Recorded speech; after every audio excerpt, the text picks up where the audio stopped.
चित्रकेतु नाम के राजा थे, उनकी बहुत सी रानियां थीं और एक भी पुत्र नहीं थे, तो वो बहुत उदास रहते थे। तो देवर्षि नारद जी और अंगिरा जी, भागवत की कथा है, देवर्षि नारद जी अंगिरा जी गए, उनको समझाने ही गए थे कि तुम धर्मात्मा राजा हो, उदास मत हो पुत्र के लिए।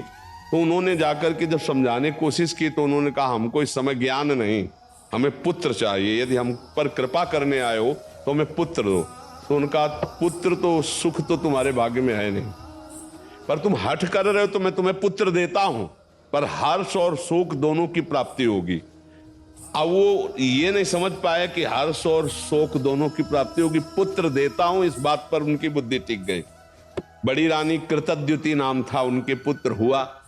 अब तो क्या आनंद, चक्रवर्ती राजा थे, हर समय रानी के महल में जाना। तो और जितनी थी रानियां सबको जलन हुई। उन्होंने कहा बहन, जब से कृतद्युति के पुत्र हुआ राजा हम लोगों की तरफ देखते ही नहीं है। तो बोले हम लोगों के मिलन में बाधक कौन है? बोले लड़का ही है। तो बोले क्या करें? बोले जहर दे दो।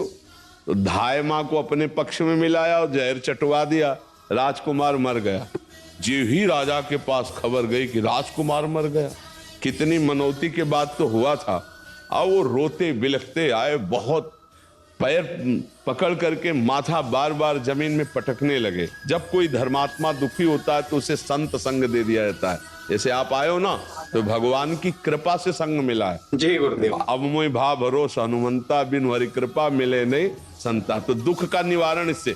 तो अंगिरा जी देवर्षि नारद जी पुनः आ गए और कहा राजन, मैं तुम्हें यही बताया था कि हर्ष और शोक की प्राप्ति हुई। हर्ष हुआ, पुत्र हुआ, शोक हुआ क्योंकि तुम्हारे भाग्य में पुत्र सुख नहीं है। तो उनका हमको उपदेश नहीं, मुझे पुत्र चाहिए। तो उनका तुम्हारे पुत्र की जीवात्मा को बुला दूं? तो उनका बुला दो। तो अब देवर्षि नारद जी तो सिद्ध माप आकर्षण किया, तो यमपुरी से जो था वो आ गया जीवात्मा और आकाश में विराजमान है। देवर्षि नारद जी देख रहे हैं। कहा देखो बच्चा, तुम्हारे पिताजी कितना रो रहे हैं, तुम इस शरीर में आ जाओ, हम आदेश करते।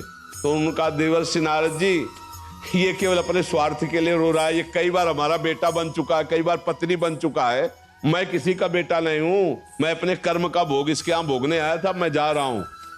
जो ही सुना चित्रकेतु ने, बोले बेटा बोल रहा है हमारा? बोले तुम्हारे बेटा की जीवात्मा बोल रही। उनका मोह दूर हो गया और फिर उन्होंने भजन करके भगवान को प्राप्त किया।